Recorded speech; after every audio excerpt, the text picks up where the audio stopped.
कांग्रेस सरकार के 6 महीनों में 7 फैसले काबिले तारीफ हैं। क्या वाकई ये कहा जा सकता है? सरकार ने 6 महीनों का कार्यकाल पूरा कर लिया है। इन 6 महीनों में सरकार ने इतने उतार चढ़ाव देखे और जनता को दिखाए कि मानो सालों का कार्यकाल हो। इन 180 दिनों में कई फैसले लिए गए, जिनमें से कुछ की सराहना, कुछ की आलोचना हुई। सरकार ने बड़े बड़े पोस्टर लगाकर खुद को सुख की सरकार करार तो दिया, लेकिन समय से पहले ये दावा कितना सही है? देखा जाए तो सरकार के लिए मात्र 6 महीनों में आलोचनाओं ने खूब सुर्खियां बटोरी हैं। फैसलों से यदि एक वर्ग खुश हुआ तो कई वर्गों में नाराजगी है। धरातल पर फैसले क्या रंग लाएंगे, इसका इंतजार अभी बाकी है। लेकिन आज 6 महीनों और 6 महीनों में सरकार के 7 बड़े फैसलों पर बात करेंगे और जानेंगे इनका असर। सबसे पहले ओल्ड पेंशन स्कीम की बहाली। पहली कैबिनेट हुई जिसमें मंत्रिमंडल ने यह फैसला किया कि जितने भी सरकारी कर्मचारी और अधिकारी हैं जिन्होंने प्रदेश में विकास की नई सीमाएं लिखी हैं, नए आयाम स्थापित किए हैं, उन सबको तकरीबन 1,36,000 के करीब ये सरकारी कर्मचारी हैं जिनको ओल्ड पेंशन स्कीम का लाभ आज से मिलना शुरू हो गया।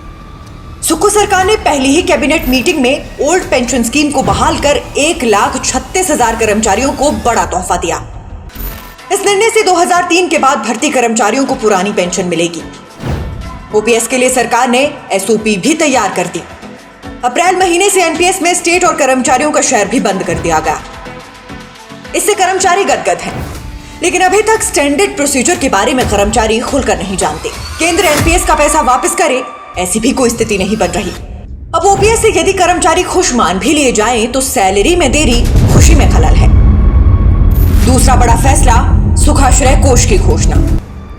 इन 6 महीनों में सीएम सुक्खू की सुखाश्रय योजना ने सबसे ज्यादा सुर्खियां बटोरी हैं।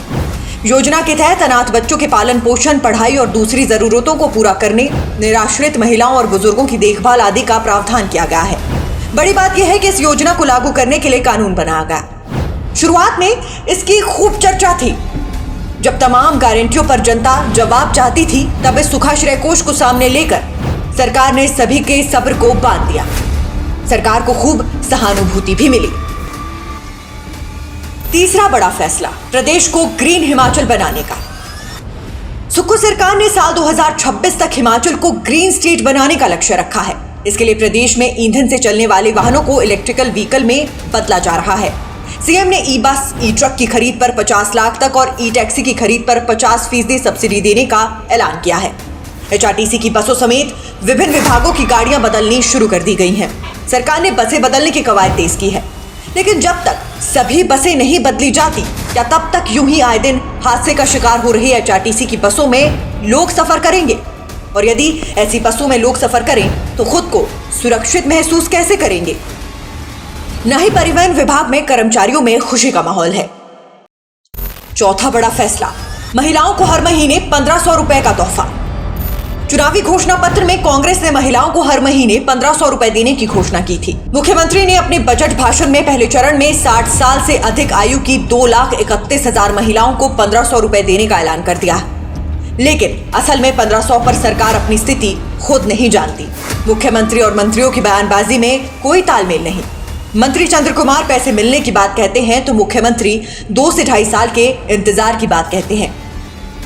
पांचवा बड़ा फैसला, शराब पर दूध सेस और वाटर सेस लगाया। अरसे से हिमाचल की आमदनी अठन्नी और खट्टा रुपया वाली स्थिति पर सरकार ने काम किया। सरकार ने आय बढ़ाने के लिए हर बोतल पर दूध सेस और वाटर सेस लगाया। शराब के ठेकों की नीलामी जैसे कदम उठाए। इससे सरकार को कुछ अतिरिक्त आय की उम्मीद है। वाटर सेस के लिए तो बाकायदा कानून बनाया गया, लेकिन वाटर सेस के चलते पड़ोसी 2 राज्यों से हिमाचल की तल्खियां शुरू हो गई। केंद्र ने इसे असंवैधानिक करार दिया और केंद्र ने चेताया था, यदि हिमाचल पीछे नहीं हटेगा तो खामियाजा भुगतना होगा, जिसके चलते हिमाचल के कर्ज लेने की सीमा को घटा दिया गया। मैचिंग ग्रांट भी रोक दी गई। छठा बड़ा फैसला, कर्मचारी चयन आयोग भंग किया गया। सीएम सुक्खू ने पेपर लीक मामले और भर्तियों के मामले में गड़बड़ी पर 21 फरवरी को हिमाचल प्रदेश कर्मचारी चयन आयोग हमीरपुर को भंग कर दिया। जैसे जैसे विजिलेंस और विभागीय जांच आगे बढ़ी, उसके आधार पर इस आयोग को टर्मिनेट किया गया, क्योंकि ये भ्रष्टाचार का अड्डा बन गया था। लेकिन तब से लेकर अब तक रोजगार का वादा कर सत्ता में आई कांग्रेस सरकार अब तक बस इंतजार और आश्वासन ही युवाओं को दे पाई। अधर में लटकी भर्तियां आगे बढ़ने का इंतजार कर रही हैं। सरकार ने चयन आयोग की भर्तियों का जिम्मा लोक सेवा आयोग को सौंपा, लेकिन जब लोक सेवा आयोग की कार्यप्रणाली पर भी सवाल उठे तो चुप्पी साध ली। 7वां बड़ा फैसला, वीआईपी कल्चर को अलविदा किया गया। सीएम सुक्खू ने विधायकों की वीआईपी ट्रीटमेंट पर कैंची चलाई और फैसला लिया कि दिल्ली और चंडीगढ़ स्थित हिमाचल सदन और हिमाचल भवन में विधायकों को आम आदमी की तरह 1200 रुपए प्रतिदिन के हिसाब से किराए पर कमरा दिया जाएगा।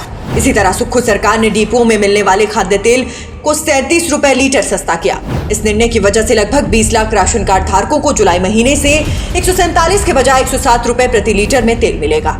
लेकिन इससे पहले लगातार दाम बढ़ते रहे। बीपीएल और एपीएल एक ही पायदान पर आ गए। गरीब आज भी महंगाई की मार झेल रहे हैं। ये 6 महीनों में सबसे सराहनीय फैसलों की असल स्थिति है। सूची में और भी कई फैसले शामिल हैं। सरकार के पास दावे तो बहुत हैं, लेकिन दावों के पीछे की सच्चाई कुछ और ही कहती है। Nation speaks bureau report.